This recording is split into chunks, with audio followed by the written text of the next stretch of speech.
Looks like we're live. Hey everyone. Thanks for joining. We're just gonna have some I'm gonna give everybody a couple minutes to get settled in. I see Will has joined. Andrew, you're joining all of our webinars. That's very nice to see. Would be nice for everybody to just quickly post into the chat where you're tuning in from. Um, Let us know where on the globe you are, and then we'll give it like a minute or two to have everybody get settled in. We got quite a few signups today, so I hope that's also going to show up in the attendee numbers. All right, we got Berlin. Hallo, Grüße nach Berlin. We got Athens, Belgium, Northern Norway. Okay, Caracas, Venezuela. Nice. Some folks from the UK. Very cool. Well, yeah, quite some people joining already. Hi from Canada. I'm based in Canada too. That's so nice. Hey, Trevor. Stefano from Italy. Good stuff. And if you're just tuning in, yeah, we're just going to give it a few moments to get everybody settled in here, and then we'll deep dive into some modern workflows and smart equipment decisions. And in the meantime, if you haven't said hi yet, just let us know where you're tuning in from in the chat, and then we'll go from there. Okay. Some more folks from the UK. Very cool. Hey, guys. Okay.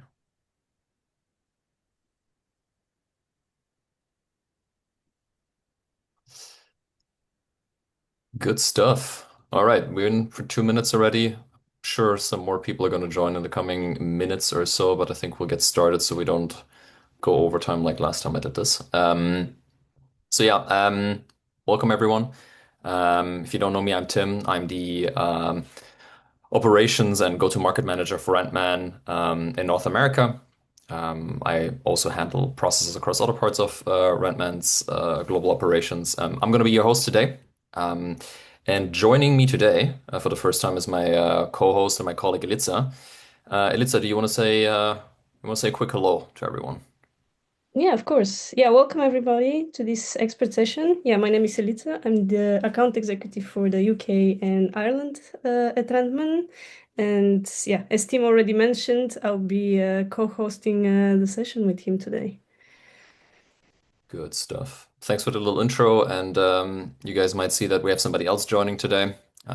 He does not work at Rentman, unfortunately, I might say. And yeah, we have Paul from AFCOM joining us today from Ireland.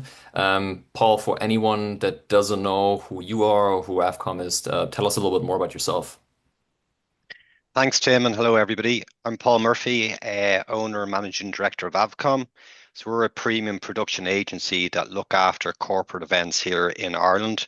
We're based in the capital in Dublin. We're celebrating 45 years in business this year. I know I look good for it, but to be honest, it was my father's business. He opened it up, and I've been running the business for, I don't know, somewhere between 16 and 20 years now. So I've good rounding of the business and the industry, a lot of experience in it. So happy to share any of my insights here today with you all. Awesome, fantastic. Thanks for the intros. And yeah, if you're just tuning in, let us know where you're tuning in from in the chat. So today's topic is a little bit broader than what we sometimes do. It's a little bit, yeah, quite broad, I want to say. It's about modern workflows and smart equipment decisions. So really about like running your operations, some things that you might want to be doing or might not want to be doing. So again, it's about how you run your operations, what gear you own, what kits you own, what you might want to let go of, and yeah, what all of that means for your efficiency and your margins as well. And yeah, Paul has been probably living this in practice for quite a while now. Not 45 years, but for quite a few years. And we're really here to dig a little bit more into his experience and learn from him from it. Um, and before we get into it, I just want to encourage everybody that is joining to just post your own impressions, ideas, comments, feedback, whatever you have into the chat. The way that we like to run these sessions is super collaborative. I like to handle it just like a typical live stream that you might watch where you can also chat on the side. So If there is something that you find relatable, if there's something that makes you think about something, just post it into the chat, and then Paul, Litza, myself, and the Rentman team will be keeping an eye on it. So just let's have a conversation with each other. That's the way how we like to handle that. Um, Good. Then I think we're good to get started. To start things off, Paul, maybe to start the session off, like what's maybe one outdated process or a kit that your team finally let go recently, and what happened when you did? Is there anything that comes to mind? Really, our background is it kind of starts in a global scale. Is you may have noticed that I described my company as an agency earlier on in my introduction. And we traditionally were an AV rental company where everything was based on equipment and technology, and it was equipment and technology we put first in our own culture in the company and what we sold to our clients. But over the last 5 to 10 years, we've really learned that our clients aren't interested in equipment. They're not interested in inventory. And because I'm in the corporate world, they're not interested in brand either. I'd say 2% of our customers may ask a brand question, but apart from that, it's all about the service. It's the solution you're providing in the room on the day, and obviously all the assistance of pre-production and design that leads up to that. So, most from a global point of view, is we've kind of navigated away from the technology first and putting the client first, a client-centric approach in Avcom.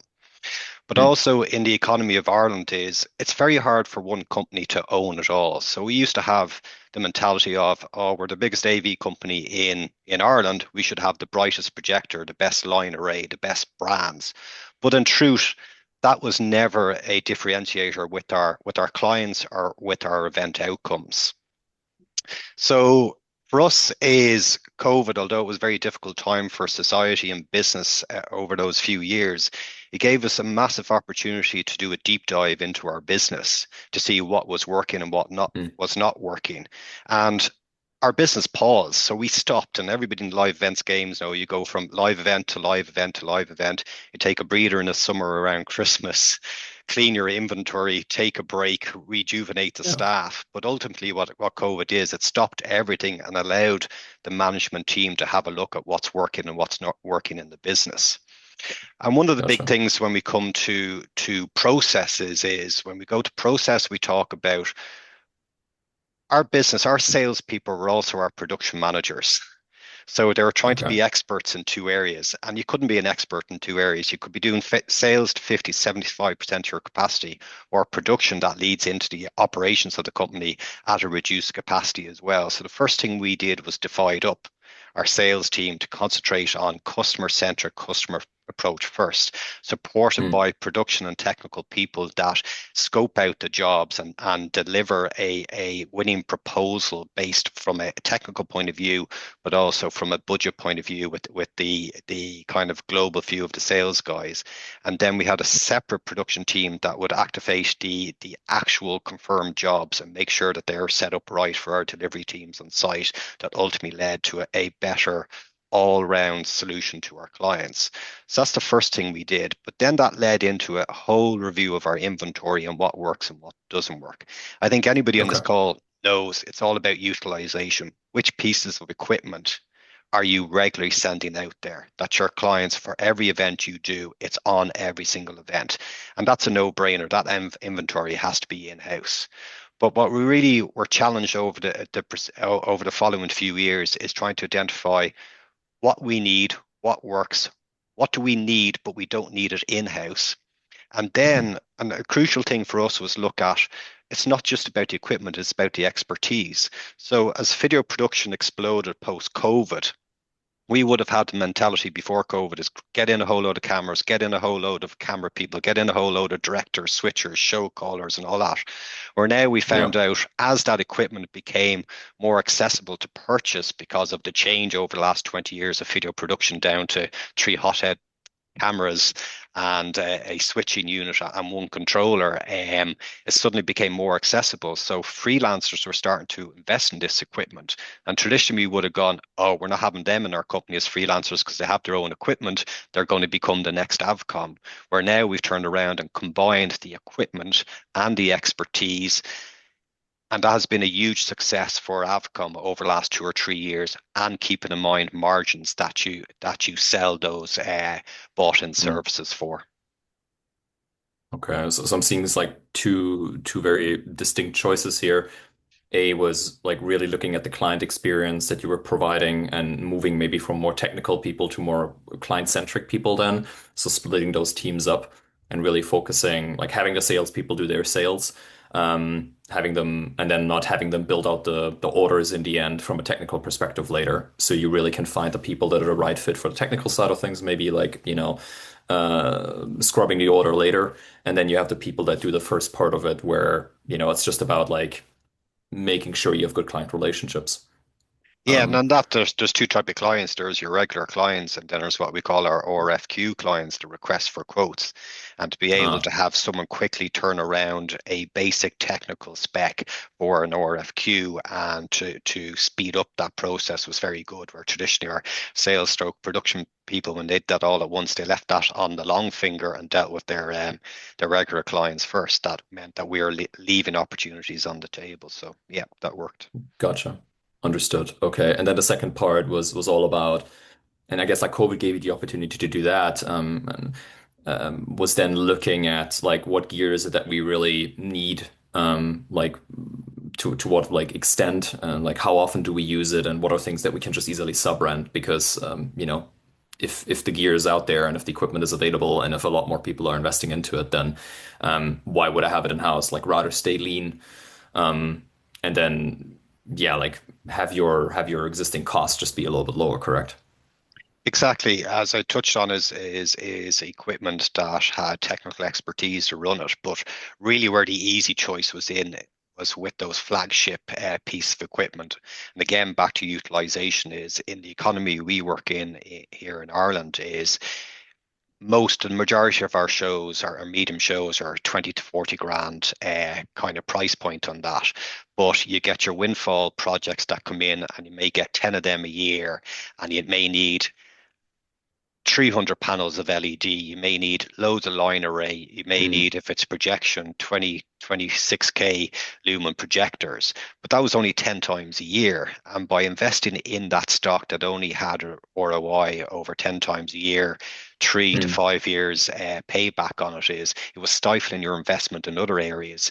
And even in areas, and this would be music to the ears of technicians and show operators, is even the tools to make the shows better for the operators in-house as well, because when you spend money on big ticket items, it takes up a big chunk of your yearly budget. So by having the mentality to go, do we really need to own it? Can we source it easily somewhere? And where else can we redirect our budget to that really make our shows better and more efficient, not just for the client and the show day, but the actual whole sequence of getting it from the warehouse to the venue and then the setup as well. Like there's a lot of people, we mm, always find it hard to justify how can I spend 5 grand on something that doesn't have a price with it. In other words, a fancy ops desk, upgrading to fiber cabling and all that kind of stuff. So stuff that clients don't see or pay for or value, but it does make your job more efficient and saves. Ultimately, it saves. It saves on time and it saves on stress and has more reliability and durability. So it's a combination yeah. of all those factors. But ultimately, is you learn. Okay, if I have a 20,000 lumen projector and it's eating a third of my budget, but it's not getting an ROI on utilization, why do you have it Yeah. in your warehouse? Yeah, yeah, fair enough. And I guess like in the end, by like making those like small upgrades in the background, like you said for fiber, like you make your own life easier, like on Yeah, site, but in the end, like you then also improve the experience for the client as well, right? It's more of exactly, a downstream effect in that case, but it does happen naturally. exactly. Yeah, gotcha.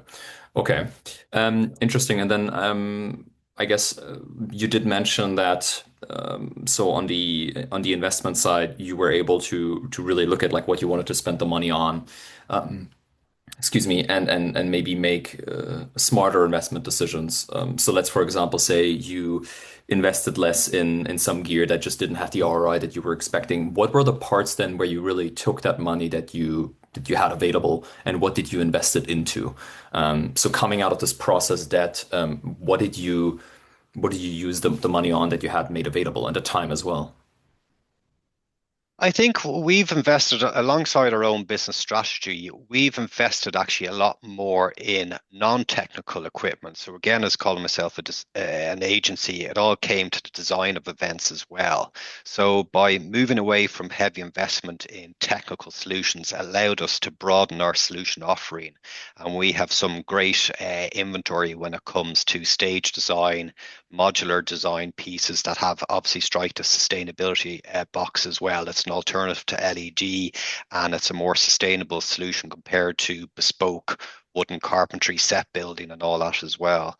We've also looked at kind of props and things like that as well. So really kind of listen to the client and time coming out of COVID and when it's very, very hard to attract people into your events, our clients, our event planners, were looking for something different to have lasting effects for our audiences. So they're experiencing things more than just Mm. sitting in an auditorium seeing PowerPoint presentations and 40 minutes speeches along attached to that. Is they wanted something different. They want to feel part of something. They wanted memories created. So we actually, and again, it's a company strategy rather than a technical um, direct technical answer to you. Was it allowed us to spread our investments across different offerings and have a unique kind of a USP against our traditional AV competitors to try and look at the overall room and event strategy from the client's perspective, allow us to invest Mm. in areas you wouldn't normally have invested in, which would be Yeah. non non-technical and more kind of aesthetic set building, set pieces, Experiential. Yeah. experiential. Yeah. Exactly. Yeah. Like Understood. who knew? Like we did a couple of events over the last year that we were spreading senses and smells in the rooms and all that to create atmosphere. Where Avcom of 10 years ago, we would never have thought about that. But Oh, yeah. if somebody wanted a kind of a green kind of feel and all that, well, we are creating forest noises, but also we're trying to trigger all the senses and not just sight and hearing, but smell, touch, and feel as well. I think I saw that on your LinkedIn. I think you guys did that for the MPI meetup in Dublin, right? That's exactly one of the first ones where we activated that as Yeah, well. yeah, yeah. And as the audience came out feeling that they're in a city centre venue, but they felt like they were in a forest for the afternoon, and Yeah. that's what we've kind of, again, it's a strategy. So you have to remember it's the strategy you went to, but by not spending all of our budget on technical solutions, it gave us a little bit of budget to try new things and experiment as well. And under the sustainability thing, it's all reusable pieces that we've been investing in as well. Awesome. Okay, good stuff. Yeah. Maybe I can jump in with a Yeah, go question. for it. How did your team react to it? So, was there any internal resistance? Did they push back? Did they embrace the change, let's say? Better be careful with my answer because this has been recorded. But no, listen, at the end of the day, is the early adopters were people who were client centric, design centric, and they were on for change and evolution. The late adapters would be the traditional technical people. Okay. And I Mm. said you'd have comments like, well, if we're the biggest, we should have the biggest LED, we should have the best PA system, we should have the leading brands. But with regards to the whole change, the agency model and the design model and the things is yes, the very technical people were the last people to come on board. They needed convincing. And at the very start of our journey, it was like, oh, those guys over there do all the set and props. We work with PA, switchers, distribution, and cabling. That we leave that over to them. But only in the last 18 months or so, it's become kind of more collaborative and integrated across our whole offerings. But yes, to answer your question is the very technical people or the people who were longer in the business were the hardest to adapt to this new way of thinking. Okay, Interesting. perfect. Yeah, interesting. Yeah, yeah. We do have a first question to chat from Mark here, and I encourage everybody, by the way, if you're just tuning in, like, please let us know what your thoughts are on this. So, like, can you see what Paul is saying happening in your own companies? Are you guys trying to stay a little bit leaner? Are you trying to use that kind of money that becomes available from maybe subrenting a little bit more from like doing that ROI analysis to invest it into other parts of your business? And like, if you're investing that, what are you investing it into? Let us know in the chat and yeah, if you can relate to what Paul is saying. Um, First question here is from Mark. For you, Paul, on the topic of equipment utilization, how did you go about this? Did you use your rental finance or spreadsheet systems to calculate that? So a lot of our information has come from, and I will declare this, we are a customer of Rentman, so we use Rentman, and their statistics model is very good for extracting that information. However, we have integrated it with other software programs and AI tools as well, which has made it even easier to A, extract, but B, then present. So you'd have a lot of misconceptions where people would say is, but we always use that. We'd quickly go into Rentman, use the statistics model and present data straight away, either from the Rentman dashboard, you can extract it into Excel, or as I say, is we've used AI in the last 6 to 12 months as well to really determine data and have it in a presentable form. I know it's not quite equipment, but we had a good one there where it was going around one of our teams saying oh, the guys who set up the jobs don't actually operate the jobs. Was a Mhm. misconception is we through our AI tool went into Rentman and extracted, because that was on the crew side, is how many of the crew actually who were setting up did these jobs, and then we broke it down to size of jobs and all that, and we were able to present back to the team and going, actually 80% of the people who are on a setup of a job this size actually did the operations of it.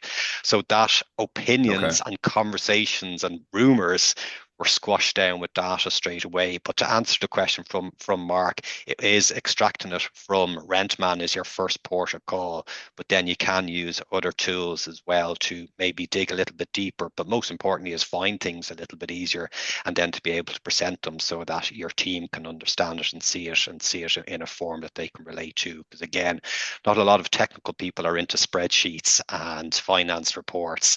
So if you can extract Agreed. it into another type of dashboard that is easily viewable and understandable by them, there's better take up and understanding of it.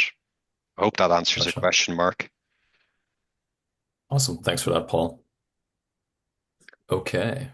Yeah, Perfect. he's saying thanks. Awesome. Good stuff. Thank you, Paul. And yeah, another question from my side, because we mentioned efficiency and yeah, the equipment part in general, how it's better to work with suppliers. So I wanted to see how often you guys have to subrent and what that means for the relationship building with suppliers and other AV companies. So how do you go about that?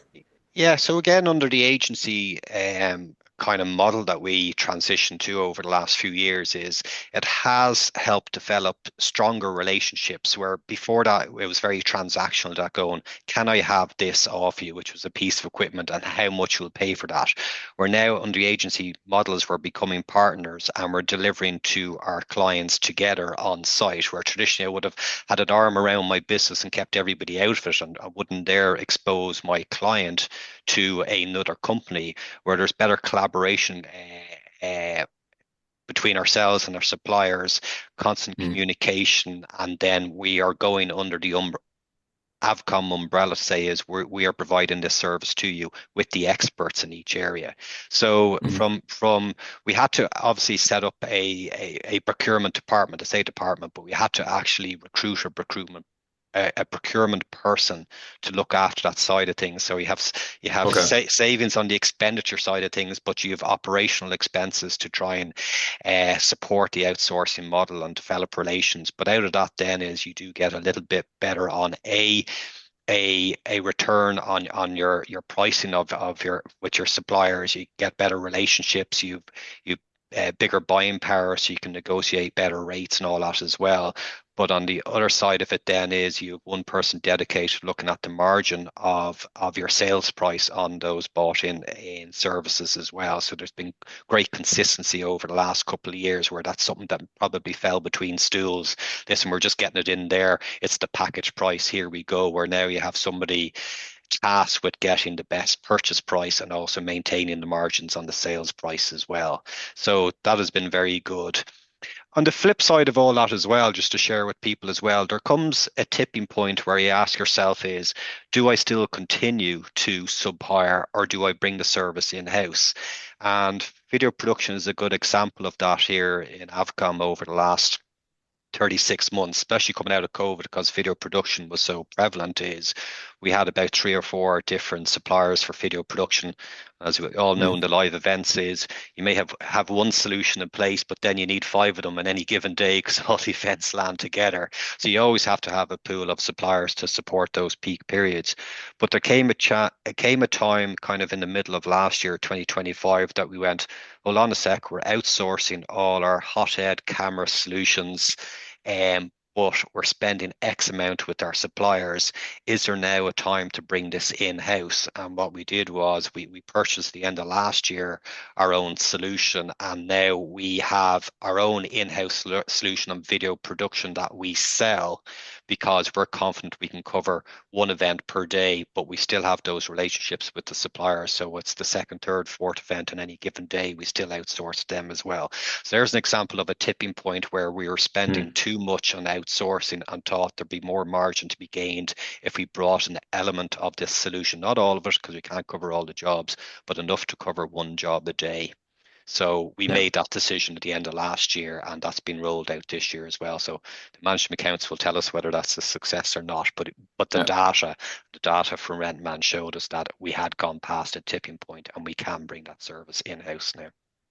Yeah, yeah. And moving forward, obviously, you can continue looking at the data, like pull it out of the system or look at it right within the system and see if like the decision that you have made, is viable, how much money you're making saving, and then does it make sense to extend that even further, right?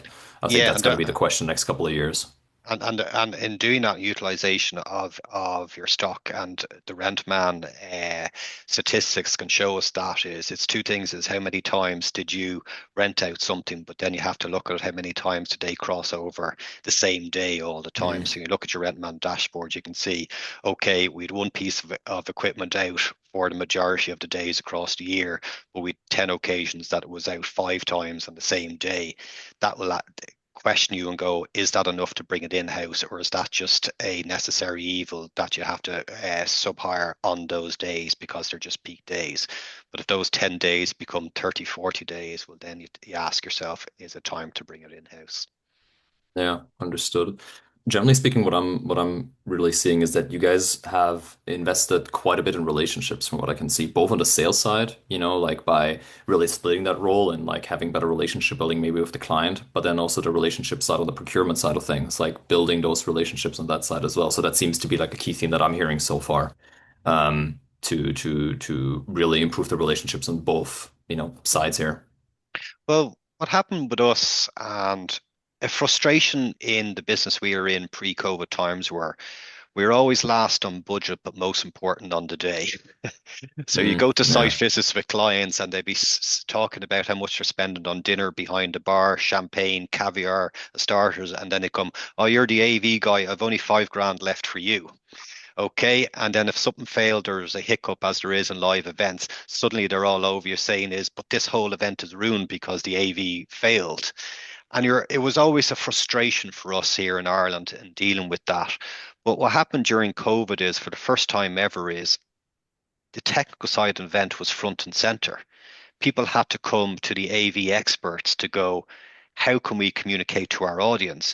Whereas at such a switch that pre-COVID, people come to us, we have a gig next week, we need you.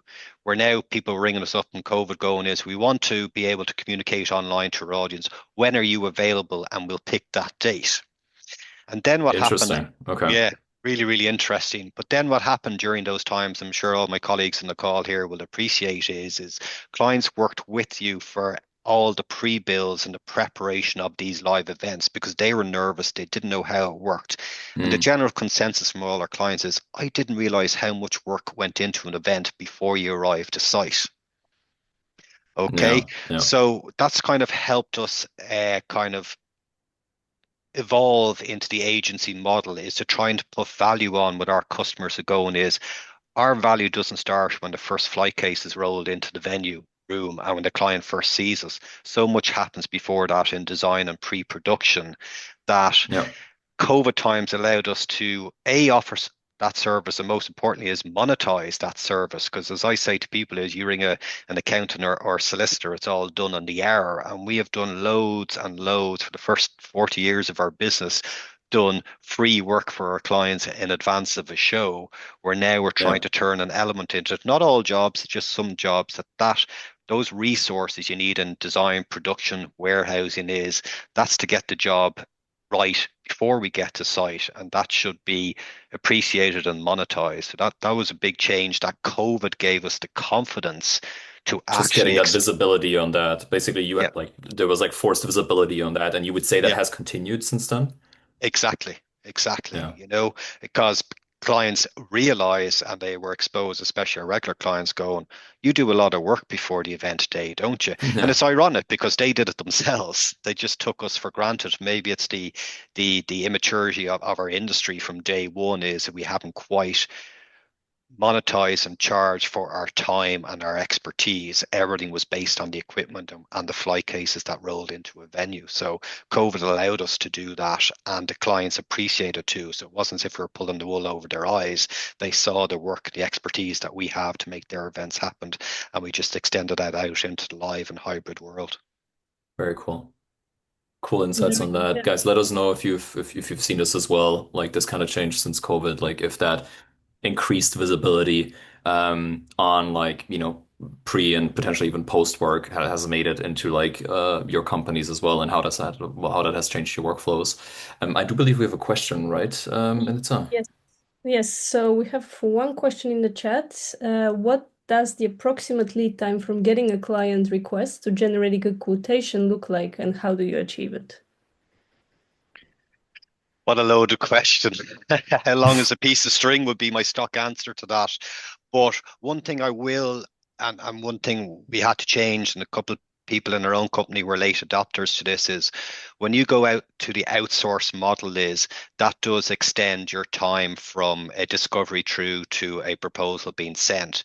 So it's really important you get your ducks in a row. And when you have to go to outside contractors for price or service solutions, they're the first people you reach out to because again, in the event industry, and some suppliers are small one person operations they could be live on site for the next 24 48 hours, so it's important to reach out to them first.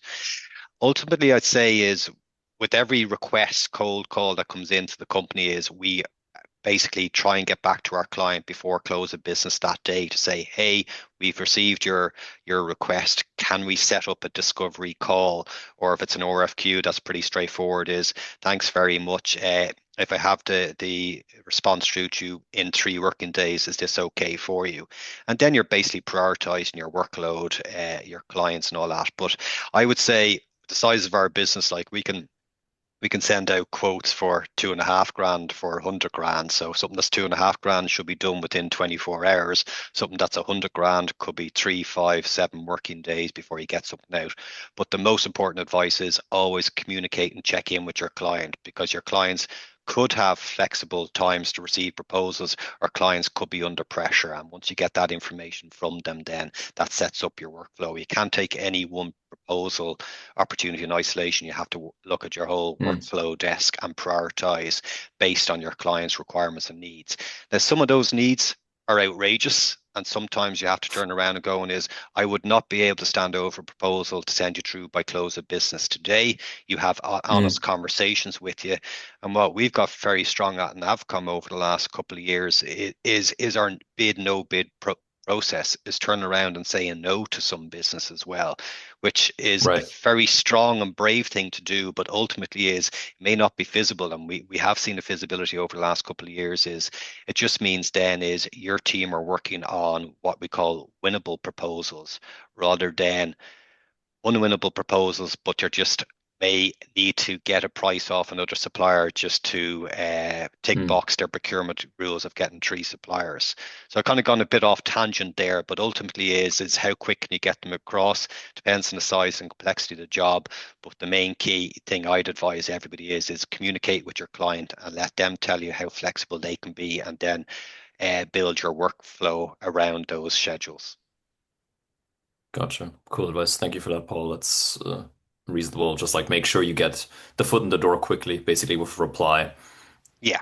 Talk to them about like what their expectations are and how much time they have, and then go from there because then you know exactly like what you can work with or not. Yeah, we had an incident. I sound like I'm the perfect company, but I had a client email us yesterday going, "Hey, have you received my RFQ? I haven't heard from anybody." And we were very busy and we're down a couple of people. There's loads of curveballs in our business at the moment with people going absent and all that. Where one of our sales guy went, "This is an RFQ." They turned around, have it through by the 3rd of April, but he didn't acknowledge the Mm, request first. And that person panicked 3 days later and going, "Is I haven't heard from you." You know what I mean? So yeah. there's an example going is just let them know that you've received their inquiry. It puts them at ease. And then you're either leading to a discovery call or an expectation date of when the proposal will get through to them. Gotcha. Yeah. So communication priority number one. Yeah. I want to talk a little bit about like some of the other processes. So like, if there is there something that's maybe top of mind for you in terms of processes at Avcom where what you want to change, but you just haven't had the chance to do it yet? Maybe something that has popped up over the last year or two where you're like, man, I really want to change that. What would that be and why? I'm going to sound arrogant with this answer, but the answer is not really. And the reason being is just before COVID, the management team were kind of on a learning program, a management program that introduced us to the system called EOS. It's the Entrepreneurial Operating System. Right. And this is Mm, this American based model that we basically, during the COVID times, then, because we were sitting around doing nothing but panicking, is we were able to integrate this system into the company. And what this mm, system is about, it's all about the people, the process, and the accountability. But the most important tool for us and me leading the company I found is it's the weekly meetings. So we have weekly meetings. You have separate department meetings, you've multi-department meetings and all that. And the structure of it is that basically you have this thing called a rock to do and an IDS. So the rock is something you have to get done, but it's going to take 90 days to get yeah. it done. It's a big thing. To dos are something that's going to take a week, a maximum of 14 days to get it done. And if you find that the real key to it is if you find the to do isn't done by the person who's responsible for it after 14 days, you should take it off the to do list because it actually wasn't that important.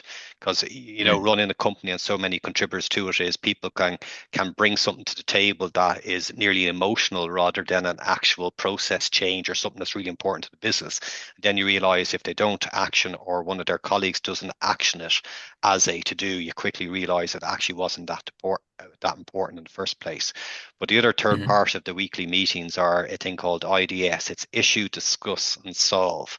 So every Okay. single week you bring up that was there an issue? And the issue could be an idea, it could be a negative or anything like that. You discuss it amongst your peers within that group, and it could be department or multi-department. And then the solve is it could be solved in that meeting, but you got a limit of 10 minutes to discuss it. And if not, it Yeah. goes into a to-do or a rock where somebody owns it and reports back to the group within 7, 14, or 90 days to get it done. So from our point of view is that has been a massive success. If you had told me 10, 15 years ago that Avcom would have such a system in place. Little old Avcom Navy rental, No. we just rent flight cases, suddenly have an entrepreneurial operating system in play in the company, and the effect that has been absolutely brilliant. So for me is it keeps us on top of everything, and it keeps us, which is Hmm. the key word, is accountable for change as well. So Yeah. we're always reviewing. If something doesn't work, we look back at our standard operating procedure document and going, is that still fit for purpose? And if it's not, it has to be revised and then presented back to the group to make sure it's fit for purpose. I hope that Yeah. answered that question, but it just shows No, I that think it did. it's Yeah. constantly I reviewing think, processes. yeah, I know. I think it's super reasonable. The thing is, it's very relatable for us because we use it in like same, Do you? like not the same, but like a similar system internally as well. So Yeah. I understand. So I don't think it matters like what business it is in the end. Like, having like clear times to review things and doing that as frequently, well, not as frequently as possible, but quite frequently, like you'll be able to like move those rocks out of the way in the short run and like not have any sort of like, process debt push you down continuously. If you review it often enough, I think that's the best way to handle it. And just to add to that is, and Rentman helps this as well, is we have live on the Rentman app feedback forms on all events. So whether you're a full-time employee of Avcom or a freelance technician working on an Avcom event is in their phones, they have access to put direct feedback on our events. That comes through in one of our weekly meetings, reviews all that feedback, and out of that we see if there's any actions or to-dos out of that. So again, it's all about technology and software to make it as easy as you can for technical people on site who aren't sitting in front of a computer every day to feed back Mm. into the company some issues, challenges, or even suggestions or clients' observations. You know, it can be easy as a client. You see a client basically trying to being frustrated with a pop-up stand with their brand, their company brand and literature on it, and you turn around and go, "Do you know that we have iPosters, a digital format of that we can wheel in, upload Yeah. your brand into it, and change it?" So it's little things like that that helps facilitate it by having it in the phone and being able to live feedback into the main project in Rentman, anything from site that can be a negative or a positive. Yeah. Super insightful. Very interesting. Yeah. Okay. Yeah, quite interesting. Yeah, let's talk about maybe gear. Let's move on from processes to gear. Because for a lot of companies in this industry, there's an instinct, let's call it an instinct to always own more, because more inventory means more capability, right? So yeah, the more you have, the better. But at some point, that inventory starts working against you. So yeah, it's costing you storage, insurance, prep time, staff time, and it's not earning enough in return. So yeah, Paul, what's a specific category of equipment that AVCom has phased out, and what made you realize it had become a liability rather than an asset? Well, one of the biggest challenges to a business owner in this industry is ego. First of all, is you have it in your inventory because you feel it represents you, and if you have the biggest or best or the newest toy, you are the main player in the market. I remember I was at and Tim knows this, Tom Stimson at one of his workshops over in the States there a couple of years ago, and he very much is a promoter of don't hold on to everything, don't have everything in your stock. But one business owner got up and said, "Yeah, I've made a lot of change in my stock. Thanks for all your advice, but I'm sorry, Tom, you're not going to like this, but I still have my big red truck in my stock because that's my toy, that's my luxury. That justifies me running a business when I can either jump into that truck and drive it across the states, or one of my guys does." So sometimes you gotta Yeah. in business you gotta have a bit of fun and a little bit of something that really keeps you going and all that as well, and that's fair enough. But again, to answer the question is number one is technology. We're all in technology business, so technology moves so quick that some of your pieces of equipment become redundant. One obvious thing at the moment is, especially in our business, is large high brightness projectors are really becoming null and void, and that's because of the replacement of LED technology to a point that there was a very old venue was done up over the last 2 or 3 years, and we were in doing a site visit to it, and we couldn't understand why they took away the blinds, the blackout blinds from these lovely stained glass windows. And they were advised by the lighting designer who was involved in the project when they're doing it up is you don't need blinds anymore. LED has been used. People don't use projectors anymore. That was fundamentally the wrong call. It was a Yeah. trend. It was a trend. It was an opinion, but it was wrong because it wasn't factual. Because there is still 50% of your events are still on projectors and screens at your medium level, your 8 to 12K thousand lumen brightness, and your 4 meter, 5 meter wide screens. There still is an awful lot of events are like that. But when you're going up to what we used to do is blending large screen projection, is that's all gone, and it's gone to LED. So again, to answer that question is that's technology based. You turn around and you're starting to invest more in LED than you are in projection and screens. Um, After that, like they're the obvious things, and after that, I'm probably repeating myself from earlier on. Is to turn around Mm. and going is it's number one about utilization. Then, like for example, is we have two 20K projectors in our stock that we actually we're ready to get rid of. We're saying Mm. is there a rental or is there a second-hand market for this as well? So that's the other thing you have to keep an eye out for is what is the value, because what I'm always weighing up is if I got 2 to 3 rents of that in a year, is that the same as the sale price for a second-hand piece of equipment? Well, Yeah. then I might keep it in stock. Then you have to look at warehousing space, the invisible cost for everybody is. And it's really, really important as a business owner is every 2 to 3 years, have a really critical look into your warehouse. Walk it, touch it, feel it. If there is a layer of dust on it, it hasn't gone out. That goes into a Yeah. pile to Yeah. go, can we get rid of this secondhand? Because before you know it, 1/3 of your warehouse is full of stuff that has a sentimental value but has no actual finance reason why it's still in the warehouse. And you'll turn around and go, we need a bigger warehouse, is seems to be a standard response rather than we need to get rid of our dead wood of equipment. So you're kind of, again, it starts with utilization. It can be exacerbated by technology changes as well. Then you're looking at warehousing Right. space, and then you're looking at is, well, what's the second-hand market like for that as well? Will that price help me to reinvest in newer stock or newer systems? Yeah. Yeah. I think that seems like a pretty decent like evaluation workflow that you can go through like step by step and then really like figure out based on those different like, questions that you can ask yourself, like, is this something that I still need and what is it that I should be getting rid of? Should I be sub-renting it? But if I do, then yeah, That is it gonna cost me too much? Yeah. I kind of have that kind of mentality at home as well, to the point where my wife would turn around. If I collected dust on myself, you'd probably get rid of me quick as well. So, so it is a personality. It's probably a bit of OCD in me is to turn around and go, and if it's not needed, get it out. You know. Yeah, I So understand that. so you're either a hoarder or you're someone that gets rid of something. So from my perspective Yeah, and yeah. my personality makeup, it is easier for me to get rid of stuff. Gotcha. Okay. We have two questions that I quickly want to throw at you. Michael is asking, how are you separating out the sales and planning phases of a project? For example, when your sales team is building out a new project, what exactly are they adding for line items? And how does that transform when it goes into the post-sales project management phase?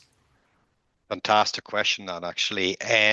So first of all, the standard operating procedure would tell us is we're in sales, they give a brief. So basically, you get a client brief, which is in client language.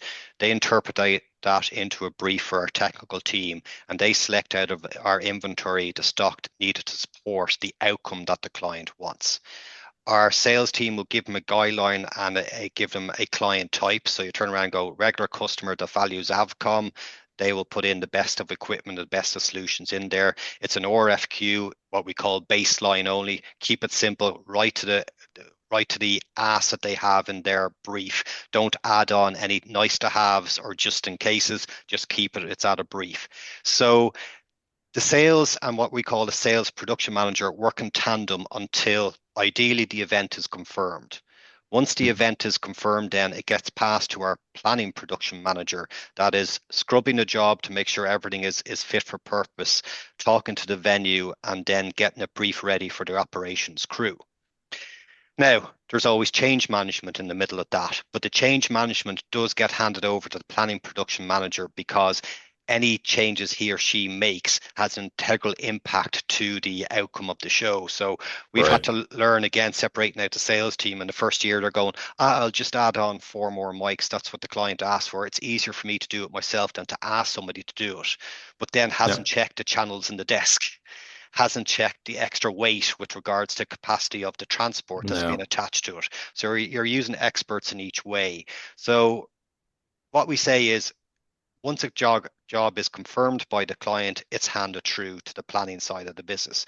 However, not everything is black and white in business, and because of shows and time schedules, sometimes our sales production manager will hand that over at a 75% status of the job. In other words, it isn't boxed off yet. It's going to happen in some shape or form, but my workload, and in sales is everybody in sales is pre the busy period. And when it gets really busy, sales get a bit quieter. So you're trying to set Yeah. up your planning production manager to get an idea of the show and start working on the shows that are down on his or her pipeline coming down. So it is, it's fluid. And it's about a good relationship between your production department and good communications. And again, back to the weekly meetings is that lets everybody know when busy periods are coming up and all that, or certain Mm-hmm. parts of the company are stretched to capacity. So that's the way we do it. Now, the challenge always is when you have technical people in building a show, they always want the best of gear, the best of solutions, and the fail safes and all that as well. But it's up to the sales person to basically set that person up for success and give them strict guidelines on what type Yeah. of customer and what type of proposal request this is. So you're eliminating the back and forth. That had taken around a year in our company to perfect that.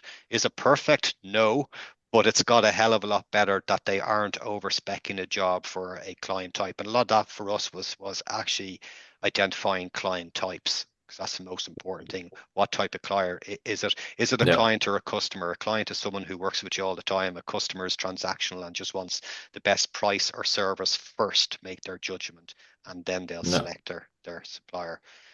I'm not 100% Yeah. sure So have I answered the question. templating. I think Michael, let us know if Paul answered the question. Maybe just post it into the chat, and let us know what your thoughts are on that as well. Really insightful, and what I'm seeing as well is like establishing standardized processes, like templating certain things, and in some ways you can template in Rentman, but you can template like the actual processes out a little bit as well. Um, so super insightful. Thank you. We have one more question. Do you have a Rentman user standard operating procedure for your company to make sure that you know who exactly is responsible for what? And if you guys have that, can you briefly tell us what that looks like? Briefly, it's a multi-page document and a file full of multi-documents. So the way Rentman works for us with standard operating procedures is we have the overview of Rentman. Okay, so we turn around and go, this is what the salesperson does, this is what the production team does, this is what happens when it confirms, and this is what happens when it goes into the planning production uh, role. That's a 4 or 5 page document. But within that document, to try and keep it as short as you can, you've links to other SOP. So if you're going through a certain section, you can then jump into another SOP that expands out that. So for example, with Rentman is we have that overview and then we turn around and go general tab SOP. What do we do in the general tab? How do we fill that out? And we take screenshots or videos of everything to make it easy for people. Then you have time Nice. schedule, then you have equipment, then you have crew, then you have additional costs, and then you have sub rentals and all that. Then you have the finance section as well. So every SOP is broken down into each Rentman tab so people can easily follow. So if you're in sales, Yeah. you're either in the general tab or the time schedule tab. If you're in production, you're in the equipment, crew, and scheduling tab. If you're in procurement, you're in the sub rental and equipment tab. And if your seat is back in sales again, is you're looking at the financial tab and setting up your proposal for success. So we break everything down because again, a lot of people in this industry are from a technical background. Yeah. They don't like Word and all that. So all our SOPs, especially in Rentman, are line paragraphs, a picture or a video of the next step as well, and follow it through. The most important thing you have to do is you have to review that at least every year because with Rentman updates and your own internal process and procedure updates is SOPs can become out of date very quickly. Yeah. And if anything, a really good way within a year to test if the SOP is right is when you have a new starter.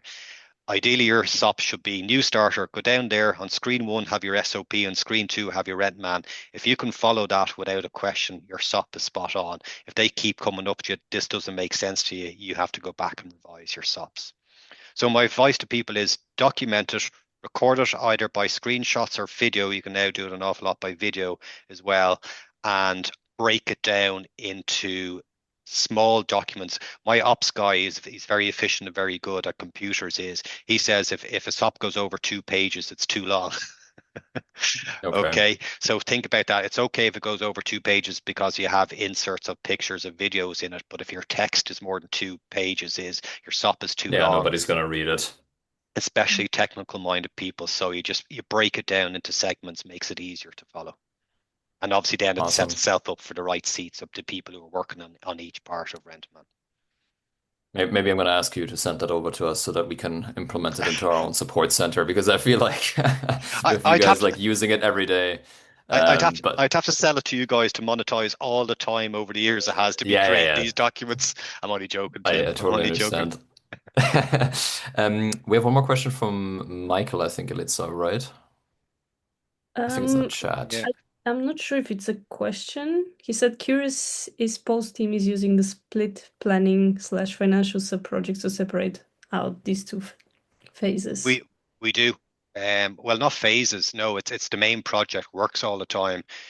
But we do use sub-project an awful lot for breakout rooms. Sometimes it's for enhancements. In other words, your baseline offering is here. We had a discovery call. You've asked for A, B, and C, but sub-project D highlights what extra you could do to this, and you're separating it out in pricing as well because it's very important. So, Mm, I'm not 100% sure. Again, I'm repeating myself here. Is using the split planning financial sub-project separate these two phases? No, it's not the two phases. Okay, because your project, because everything is yeah. linked to your inventory and reservation of equipment, is your main project is what everybody works on. We also have another system called Basecamp, which is kind of a project Oh management yeah, tool as project well. management, yeah. So for the bigger production type of jobs, we use Basecamp as well. That can help both internal and external communications as well. So it's something we've integrated in the company about the last 2 years. It's from visiting colleagues in the industry in the States, and they came up because we were scratching our head is how can we create a better project management, and Basecamp was the consensus from a lot of people in the room, so we've used that.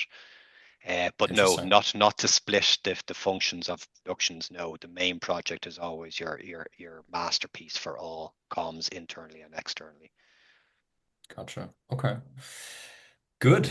Um, this has been pretty awesome so far. I think lots of like super detailed insights, and I think we're getting close to the hour. So I think we might want to start wrapping up over here if that's okay with you, Paul. Unless there's something that you were very excited about sharing still. Do you think we can slowly start winding down? I think I've got through a lot there. Ultimately, Yeah, yeah. it's up to whether people want to extract more information from me in the 5 minutes we have to finish. But no, I'm happy. I think I've shared an awful lot of insights from how we do things. Yeah. Okay. We'll keep a couple minutes for questions open, but one thing that I did want to ask you, Paul, if there's maybe, three things you tell everybody to maybe start doing, stop doing, or double down on doing. Like maybe you can give us a point for start, stop, double down. Like what are the things that you think fit into those categories that you would recommend people to start? When it comes to inventory, is constantly review your inventory and its Mm, utilization. That's number one. Then you have to match that up into what inventory is being utilized the most and has the best margins. Okay. And the third thing I'd say to everybody is when you are subcontracting equipment or services in, make sure you put a high enough margin on that to justify that. One of the biggest challenges I've had in the business is we were putting margins in on our sub-hires, and some of our sales, and especially our technically minded salespeople, thought we were charging too much for it. But mm, really what it was, if you think of video production, if video production fails, the client will want a discount on video production and the whole job. So your yeah, margins have to be careful of that as well, and don't take them just in isolation. So when you are subcontracting is do not be afraid to add the appropriate margin for that piece of equipment. Something like I need two extra handheld mics because I'm out of stock. You don't have to put a huge margin on that. That's an inventory issue for you, not a request from the client. But if the clients ask for a bespoke backdrop that isn't part of your inventory, yet you are selling and being responsible for the outcomes of that, yeah, and it comes with a high risk, they're the types of subcontracts you need to put higher margins on. Same goes to crew. I haven't talked too much about crew today. Is your crew are really important. Our freelancers, they charge very well in our industry, but businesses, AV businesses and production companies are afraid to charge accordingly for that. Whereas yeah, in Ireland, and I'm not 100% sure what it's like in the rest of the world, but in Ireland, I feel is when it comes to labor, our freelancers get the best out of that, and our clients end up getting the best price, and we suck it up in the middle as AV guys. But they're our biggest risk because if they let a job down, we're not only discounting the labor prices, we're discounting the whole job. So yeah. The don't be entire afraid. job in the end. Yeah, so don't Yeah. be afraid to put uh, valuable margins on all your hiring, both equipment and labor, because it is a crucial part of your service offering. Yeah, yeah. Yeah. Okay. Okay. Then I think Yeah, go we've for had the some yeah. brilliant input from Paul today. Thank you for that, of course. And yeah, we want to make sure that we're hitting things up. So yeah, let's open the chat and see if we have any further questions, maybe. Yeah, let us know, guys, if there's anything else that Paul said that is relatable, anything else you want to throw his way. You have the chance right now. He's going to be very busy after this again. We only managed to borrow him for an hour, so now's the And time. And Tim, I'd like to say to yourselves and Rentman, thanks for the opportunity and inviting me on this webinar, but also then to extend out to all the people who joined is if people want to reach out to me directly, they can. My email is Awesome. paul@avcom.ie, and obviously just reference the fact that you're on this webinar because as a leader of a company, you get an awful lot of inquiries. Yeah, So yeah, if you just put in the subject line that Rentman webinar, and I'll be happy to talk to people. Obviously, you can find me on LinkedIn as well. yeah. Great. Somebody saying, I love how Paul and their team run their ops and make inventory decisions. All right. So love from the chat. Very nice. Thank you, Thank you. Precious Napwire.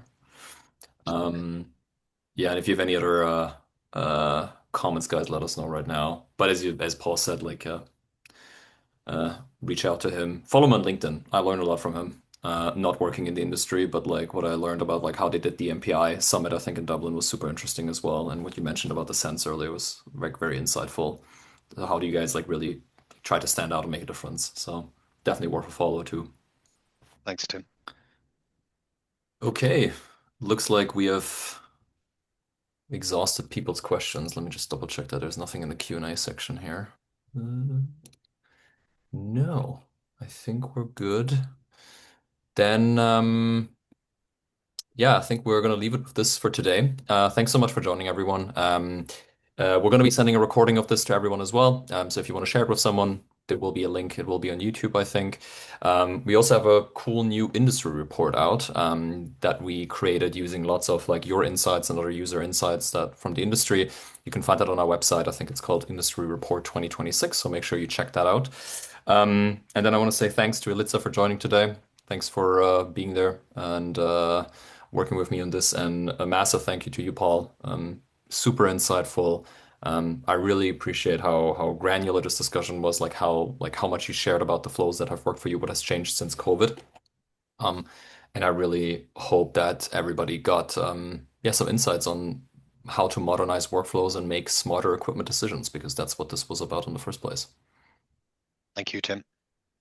Good stuff. All right. Then thanks so much, guys. I think we'll leave it here. Have a wonderful Thursday wherever you are, and we'll see you soon. Keep your eyes posted for more updates and webinars. Bye bye. Thank you, guys. Bye.